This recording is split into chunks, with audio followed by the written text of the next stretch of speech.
The air in this reclaimed substation hums with the low thrum of a war surplus transmitter, a scent of ozone and stale coffee clinging to the dust. Hand-labeled vinyl stacks next to zines taped with kente cloth on the console, the city outside a distant, breathing thing, alive with its own coded confessions. Worn leather creaks under the weight of decades.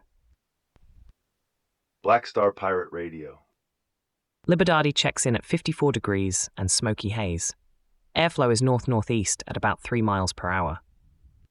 We begin with a stark reminder of how quickly narratives can shift, how easily reputation can be caught in the gears of the unexpected. The tension.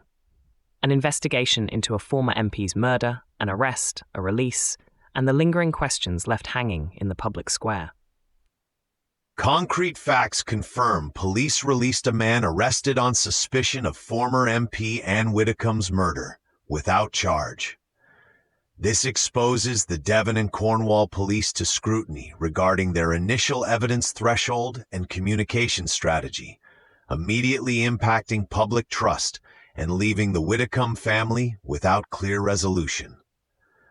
A more measured alternative would have been to hold off on publicizing the arrest until charges were firmly established, preserving both the individual's reputation and the investigation's integrity.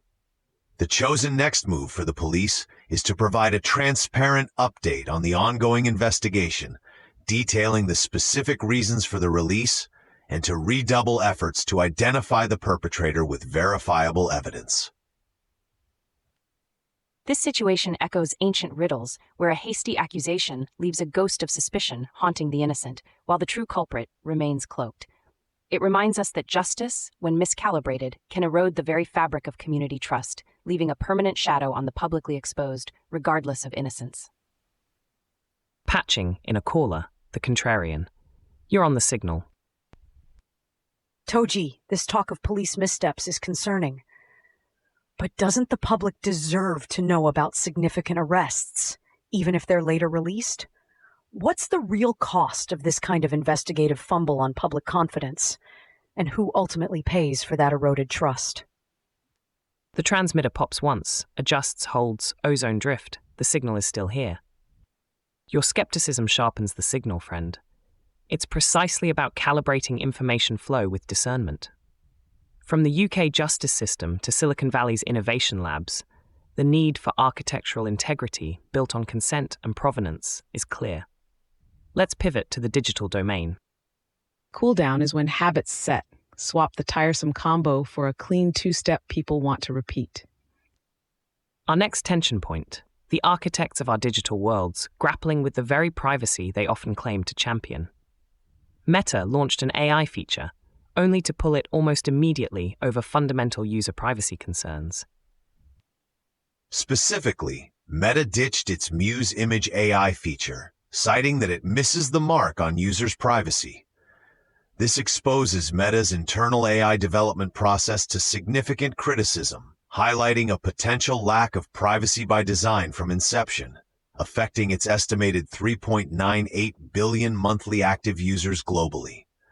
A viable alternative would have been to architect Muse using federated learning or strict on-device processing from the outset, ensuring user data never leaves the local device, rather than a centralized server. The chosen next move for Meta must be a comprehensive internal audit of its AI development protocols, followed by a public commitment to rebuild trust through verifiable privacy safeguards in all future generative AI products. This is the digital equivalent of constructing a house with transparent walls, then wondering why the inhabitants feel exposed. It reminds us that our digital footprints aren't just data points, they're extensions of our sovereign selves, demanding respect for their provenance, not just aggregation for corporate use. Patching in a caller. Go ahead. So Meta pulled it, ostensibly for privacy. But what about all the other AI out there? How do we, as users, actually discern which systems respect our privacy and which ones are just waiting to miss the mark again? Who truly bears the cost when these tech giants make these privacy blunders beyond just a temporary product recall? That's the sharp discernment we must all cultivate, friend. From digital privacy to physical infrastructure, the architecture of consent is paramount. Now, let's look at a new build down south.